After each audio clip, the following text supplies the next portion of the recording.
Simão, filho de João, amas mais do que estes outros? Ele respondeu: sim, Senhor, tu sabes que te amo. Ele lhe disse: apacenta os meus cordeiros.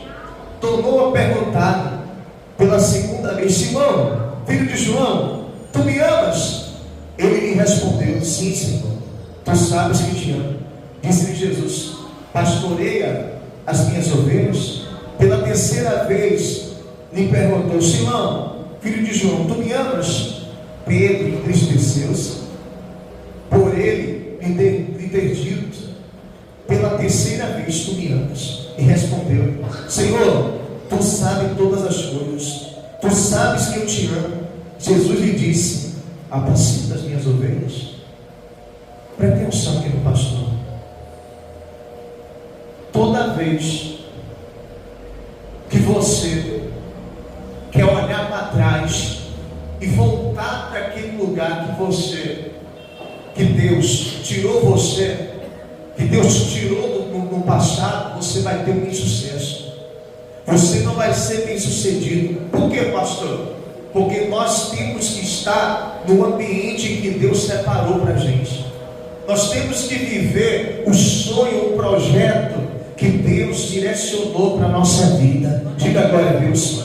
Então, o passado, as coisas que aconteceram lá atrás, o que ficou para trás, tem que ficar para onde? Isso aí tem que ser testemunho na nossa vida, que a gente conseguiu superar, que a gente conseguiu vencer. E nós não podemos mais olhar para onde? Para trás. Nós não podemos voltar para aquele lugar que Jesus nos tirou, porque aquela vida já não nos pertence, porque aquele ambiente já não nos pertence, porque aquelas pessoas já não pertencem mais à nossa vida. Quem está entendendo, pastor? Essa vida, o próprio nome diz, é passada, é algo que tem que ficar para onde? Para trás. Quem está entendendo, pastor? Olha aqui, pastor, o que você faz quando o seu porto seguro não está mais lá? Foi isso que aconteceu com os discípulos. O que foi que aconteceu com os discípulos, pastor? Jesus morreu na cruz. E quando Jesus morreu na cruz, parece que o chão se abriu para os discípulos. Por quê, pastor? Porque Jesus era a razão da vida deles. Porque Jesus era o porto seguro deles. Porque Jesus era a referência deles. E a partir do momento em que Jesus morreu, eles ficaram perdidos. Eles perderam a razão de viver. Eles caíram, eles pereceram, eles enlouqueceram. Porque tudo que eles tinham era quem? Jesus. Porque eles tinham abandonado tudo, porque eles tinham sacrificado a vida deles em seguir Jesus. Porque os olhos deles brilhavam na presença do Senhor Jesus. O tesouro daqueles discípulos era Jesus. E do dia para a noite, o mestre deles morre. Do dia para a noite, o mestre deles é morto. Naquele momento, eles ficaram abalados. Naqueles momentos, eles perderam o chão. E é compreensível. E é o que, igreja? Por que compreensível? Porque a perda deles foi muito séria. Por quê? Porque o tudo da vida deles era quem? Era o próprio quê? Era o próprio Deus. Diferente do que acontece na vida de muitas pessoas. O que, pastor? Pessoas que fazem de ser humano sua razão de viver. Pessoas que fazem de ser humano o seu sol. Pessoas que fazem de ser humano a sua base. Quando essa pessoa sai da vida, quando essa pessoa desaparece da vida dele, da vida dela, essa pessoa faz o quê? Ela desmorona. Essa pessoa perece. Essa pessoa entra em depressão. Essa pessoa se suicida. Tem gente até que se suicida. Por que isso, pastor? Por causa da saída daquela pessoa, por causa daquela perda, por causa daquela decepção. Foi o que eu falei agora há pouco. É compreensível os discípulos, porque a perda deles, a saída da vida deles foi no próprio quê? Foi no próprio Deus. E a gente pode perder tudo nessa vida. A única coisa que a gente não pode perder é a presença de quem? É a presença de Deus. Mas olha, pastor, as outras presenças, as outras perdas são perdas superáveis. Por mais dolorosas que sejam, por mais difíceis que sejam, são perdas o quê? Superáveis. Significa, você vai chorar, você vai plantear, você vai sofrer, vai ser doloroso, mas são perdas o quê? Superáveis. O que significa, pastor? Você vai conseguir o quê? Superar. Mas uma perda que você nunca vai conseguir superar na sua vida é a saída de quem? É a saída de Deus. Essa perda você nunca vai conseguir superar. Então o que a gente tem que entender é o seguinte: ser humano nenhum tem que ser sua razão de viver. Ser humano nenhum tem que ser seu sol. Ser humano nenhum tem que ser sua base. Sua base tem que ser Deus. Por quê, pastor? Porque com a perda daquela pessoa através de morte, ou a saída física dessa pessoa, porque ela quis da sua vida, vai fazer você o quê? Desmorre? Não nada. Vai te levar longe, vai te levar para o chão. Por quê, pastor? Porque você colocou essa pessoa acima de você. E quando você coloca essa pessoa acima de você, automaticamente você coloca acima de quem? Assim, e nada pode estar acima de quem? Nada pode estar acima de você, que dirás acima de quem? De Deus. Olha, pastor, por mais que você ame sua mãe, por mais que você ame seu pai, eles não podem estar acima de tudo na sua vida. A perda vai vir, o choro vai vir, a dor vai vir, a lágrima vai vir, mas é uma dor que você vai o quê? Superar. É entendido, a gente compreende que toda perda, que toda decepção, que toda a saída de uma pessoa, por nós sermos carnal, vai mexer com o nosso sentimento. É compreensível que vai doer, mas não é compreensível a perda de uma pessoa provocar a sua queda na presença de quem? Fazer com que você venha olhar para onde? E porque você sabe muito bem que ninguém é para sempre na tua vida. Olha para mim. Você sabe muito bem que ninguém é para sempre na tua vida. Que eterno na tua vida é quem? É Deus. Que eterno na tua vida é somente o Senhor. Então, em outras palavras, todo ser humano é passageiro. E pastor, qual é o segredo para quando vinham as perdas, quando vinham as decepções, quando vinham as saídas, quando as pessoas saírem, para eu permanecer de pé, para eu permanecer firme? Qual é o segredo, pastor? O segredo é esse aqui: é você entender que o teu foco é quem? Que o seu alvo é quem? O que significa? Pessoas vão passar pela nossa vida, mas eu vou continuar olhando para onde? Eu vou continuar olhando para onde? Para o meu alvo. O que significa? Vai chorar, vai doer, vai sofrer, é difícil, mas é uma dor que superar. Ela vai o quê? Ela vai superar, ela vai passar. Porque eu volto e repito: a única saída da sua vida, a única perda que de fato, de verdade, pode acabar com você, é a perda da sua salvação. É a saída de Deus da sua vida. Porque se Deus sair da tua vida, aí sim, verdadeiramente você está perdido. Quem está entendendo, pastor? Então os discípulos, com a saída do mestre, com a morte do mestre, eles caíram, eles ficaram mal. Olha aqui, pastor, abriram mão de tudo por Jesus. Você vê, eles fizeram um sacrifício, abandonaram família, abandonaram suas profissões, fizeram de tudo para seguir a quem? A Jesus. Mas do dia para a noite o mestre deles o quê? Morreu. Olha, pastor, quando Jesus foi para a cruz, eles enlouqueceram, pois quem transmitia segurança para eles não estava mais lá. Quando Jesus morreu, eles ficaram como igreja? enlouqueceram, porque o mestre deles já não estava mais lá, o porto seguro deles já não estava mais lá, a razão de viver deles já não estava mais lá. Você quer ver uma coisa? Quando uma pessoa dentro da igreja, ela tem uma decepção, ela tem uma perda, ou da saída provocada da pessoa, ou de morte, e a pessoa desmorona, ela vai para o chão, ela se perde, ela olha para trás, ela volta para a lama. Isso mostra quem era a razão de viver dela. Isso mostra quem era a razão de viver dele. Que a razão de viver dele, que a razão de viver dela, que o sol dela, que o sol dele, que a base dele, que a base dela não era quem? Não era Deus. Por quê? Porque se fosse Deus, por mais que doísse, por mais que chorasse, por mais que sofresse, a pessoa ficaria de quê? De pé. A pessoa ficaria de pé.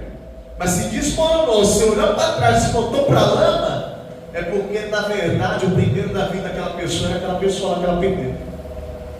A base daquela pessoa, a base dele, a base dela era aquela pessoa lá que ele perdeu, que ela perdeu, que foi decepcionado, que saiu da vida. Por quê, pastor? Porque quando a tua base é Deus, você perde quem tiver de perder. Saia quem sair da tua vida, você permanece de pé, porque tua base é Deus. Você pode chorar, você pode sofrer, pode doer, pode ter luto, mas você permanece de pé, porque você sabe que o teu alvo é Jesus. Você sabe que o teu alvo é o Senhor. Você sabe que o teu alvo é Deus. Glória a Deus, igreja. Em nome de Jesus, olha aqui para mim. Pedro se perdeu e ele decide voltar a pescar. E Pedro decide a voltar a ser pescador. Pedro decide a voltar a ser o quê? Pescador. Presta atenção aqui, pastor. Jesus morre. Pedro chama os discípulos e fala assim: olha, eu já fui empresário, eu já trabalhei com peixe, eu já fui pescador, eu conheço o mar da Galileia, eu conheço aquele mar, eu nasci pescador, eu sou perito em pesca, o mestre morreu, nós temos que sobreviver. Então ele chama os discípulos para ir com ele pescar, para voltar para aquele ambiente, para aquele lugar que Jesus tinha tirado ele. Então ele olha para onde? Ele olha para trás, ele volta para o lugar, para o barco, para o ambiente, para aquele lugar que Cristo tirou ele, que queria, Jesus já tinha falado para ele que não queria mais que ele voltasse para aquele lugar, que ele não seria mais pescador de peixe, sim pescador de quê? De homens, de almas.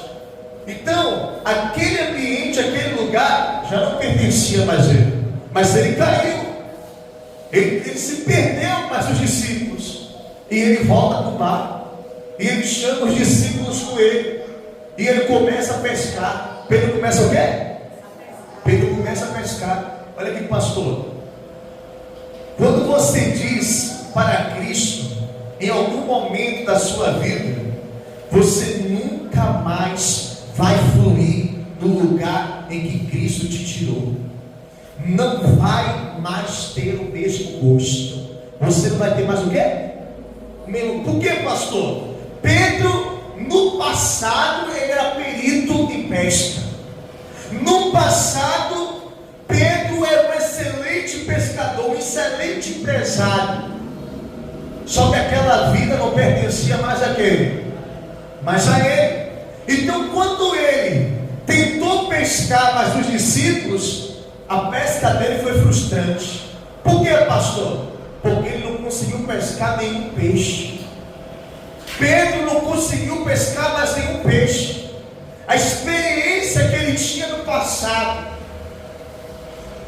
o mar que ele conhecia no passado, toda a bagagem que ele tinha no passado, não ajudou ele naquele momento. Por que isso, pastor? Porque a pesca dele foi frustrante. Pedro foi envergonhado, Pedro foi frustrado. Por que, pastor? Porque ele não conseguia mais pescar.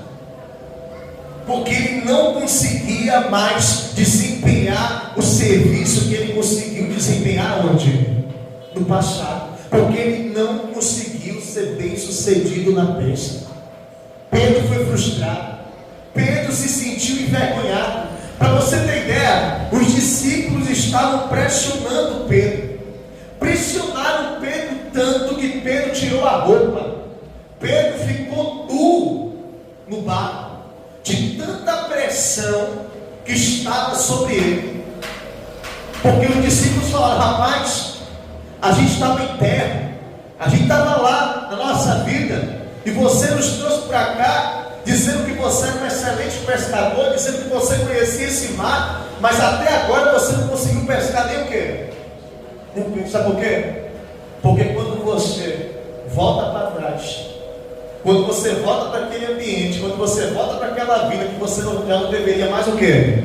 Colocar nem a planta do quê? Dos pés, você é envergonhado daquilo lá de novo. Você não consegue mais se encaixar naquele ambiente. Você não consegue mais se encaixar no meio daquelas pessoas. Você não consegue mais ser bem sucedido naquele lugar. Por quê, pastor? Porque não tem mais o mesmo gosto.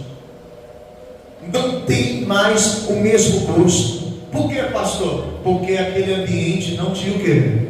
Não te pertence mais.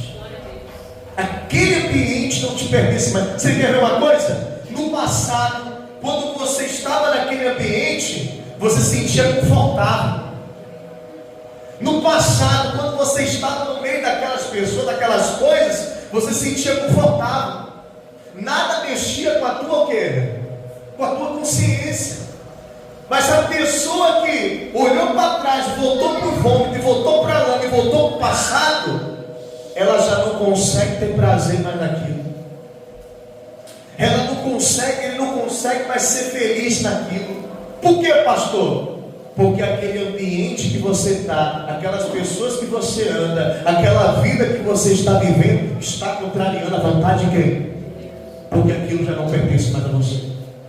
As drogas já não pertencem mais a você. Aquelas amizades ruins já não pertencem mais a você.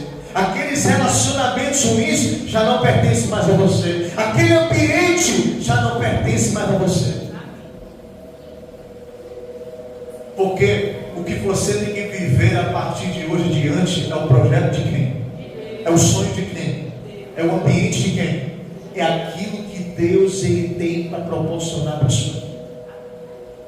Quem está entendendo, pastor? Então Pedro, quando ele quis olhar para trás e ele voltou, ele não conseguiu ser bem o quê? Sucedido. Ele foi envergonhado. Um homem que nasceu pescador, um homem que no passado foi ferido em pesca, um homem que era bem sucedido no mar, não conseguiu pescar nem o quê? Nem peixe. Isso acontece com toda pessoa que resolve olhar para onde? Voltar para onde? Esse ambiente já não pertence mais a você.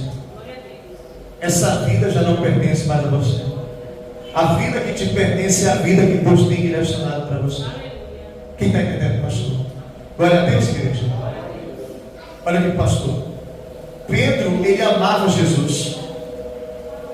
Ele passa a noite toda e não consegue pescar nada. A pressão veio toda sobre Pedro. Pedro se sente frustrado, porque ele reconhece que ele não sabia mais pescar. Que ele não sabia mais o quê? Volto e repito, você vai ser frustrado, você vai ser envergonhado se você querer olhar, voltar para trás. Olhar para trás e voltar para trás. Por quê, pastor?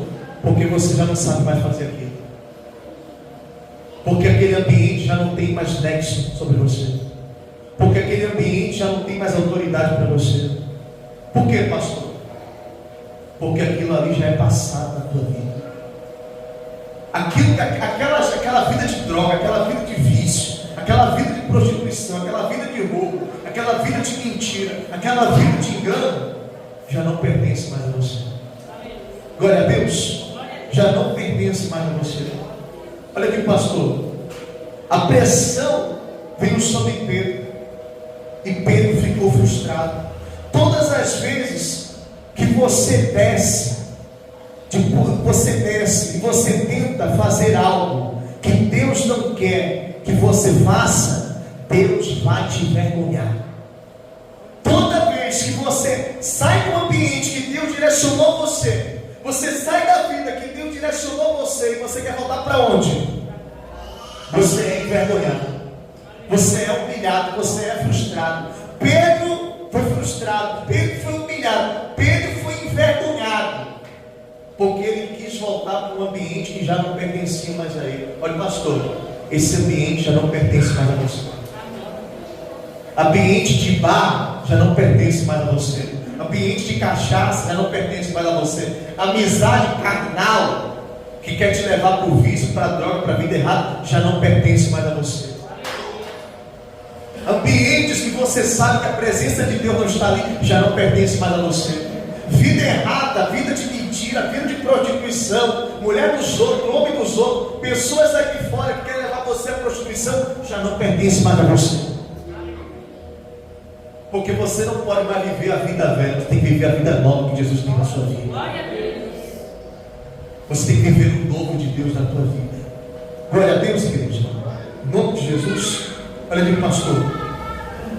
Jesus está na praia e pergunta aos discípulos se eles têm alguma coisa para comer. E eles chegam até Jesus e falam que não tem nada. Por que isso, pastor? Porque eles estavam sendo naquela hora o que? Envergonhados. Quando você está lá atrás, quando você está naquele ambiente que você não tem que estar, você é envergonhado, você é frustrado, você é humilhado. Olha aqui, pastor. A vida errada, repita assim: a vida errada não faz mais parte da minha vida. Repita assim: a vida errada não faz mais parte da minha vida. Olha, pastor, quem quiser ir para a vida errada, que vá, quem não vai é você. Se teu marido quer para a vida errada, o problema é dele, a salvação individual. Se a tua esposa quer viver a vida errada, o problema é dela, a salvação é o quê? Vai ter marido que vai para o céu e vai ter esposa que vai para o inferno. Vai ter esposa que vai para o céu e marido que vai para onde? Para o inferno. Por quê, pastor? Porque cada qual presta conta de quem? Da sua alma. Cada qual presta conta de si. Você não presta conta do seu marido, e seu marido presta conta de você. Quem está entendendo, pastor? Então essa vida errada já não te pertence o quê? Esse ambiente já não pertence o quê? Quando você resolve voltar, olha só, quando você resolve olhar para trás, quando você resolve voltar, sua vida está para frente ou está para trás? Voltar para onde? Voltar para trás. Você mesmo está dando tiro no seu pé. Você mesmo está te sabotando. Olha, pastor, quando nós pegamos na mão de Jesus, quando nós aceitamos Jesus, nós temos que olhar para onde? Nós temos que andar para onde? Nossa vida tem que andar para frente. Nossa vida tem que andar para frente. Diga agora, Deus. Olha, pastor, o amor em grego tem 3 significados. O amor em grego tem quantos significados? 3. Tem o ágape, tem o fileu e tem o eros. 3 significados: ágape, fileu e eros. Quando os discípulos eles ouvem aquele homem que estava na margem do mar falar: você tem algum alimento aí para mim? Você tem algo para comer aí para mim? E quando aquele homem direciona a parte direita do barco para eles lançarem a rede, e eles lançam a rede e começam a pescar 153 gramas de peixe, João ele consegue enxergar que aquele homem na verdade era quem? Jesus. E fala para os discípulos, e Pedro imediatamente se lança ao mar, vai até Jesus, e eles em comunhão com Cristo, quando estavam se alimentando da pesca, da bênção que Deus estava proporcionando sobre a vida deles, Jesus olha para Pedro e pergunta assim para Pedro: Pedro, tu me amas? Tu me amas, Pedro? Só que quando Jesus faz essa pergunta para Pedro, se Pedro o amava, Jesus pergunta se o amor que Pedro tinha por ele era um amor em ágape. E o que era um amor em ágape, pastor? Era um amor incondicional. Era um amor o quê? Incondicional. E Pedro, ele responde a Jesus e fala: mestre, tu sabes que eu te amo. Só que a resposta de Pedro para com Jesus era uma resposta em filéu. E o que era um amor em filéu, pastor? Era um amor de amigo. Era um amor o quê? Então quer dizer, o sentimento, o amor que Pedro tinha para com Jesus era um amor o quê? Recíproco. Não era o mesmo amor que Cristo tinha para com Pedro. E Jesus pergunta para Pedro pela segunda vez: Simão, tu me amas? E Jesus outra vez pergunta para ele em ágape. Pergunta para ele se aquele amor é incondicional. E Pedro responde outra vez em filéu para Jesus: te amo, mestre, mas te amo como amigo. E Jesus, ao receber aquela resposta em filéu da parte de Pedro, Jesus chega para Pedro e fala assim: já que o amor que eu mereço você não pode me proporcionar, eu vou descer de nível e vou te amar a partir de hoje em filéu. Eu vou te amar como amigo. Simão, tu me amas em filéu? Tu me amas como amigo, Simão? E Pedro, Simão, ele responde para Cristo: Senhor, eu te amo em filéu, eu te amo como amigo. E Jesus chega para ele e fala assim: Pedro, hoje eu estou devolvendo para você o teu ministério. Hoje eu estou restaurando a tua vida. Hoje eu estou reconstruindo a tua vida, Pedro. Pedro, hoje é a última noite que você pisa nesse barco, porque essa vida não te pertence mais. Diga agora a Deus. Jesus está falando para você nessa noite: hoje é a última noite que você pisa nesse barco. Hoje é a última noite que você anda nesse ambiente. Hoje é a última noite que você anda com essas pessoas. Hoje é a última noite que você vive essa vida que você não tem mais que viver, essa vida errada. Porque hoje eu estou te resgatando. Diga agora a Deus: eu estou te resgatando, eu estou transformando a tua vida, eu estou mudando a tua história. E a glória da segunda casa será maior que a primeira. Fica de pé e dá uma salva de palmas para esse Deus. Dá uma salva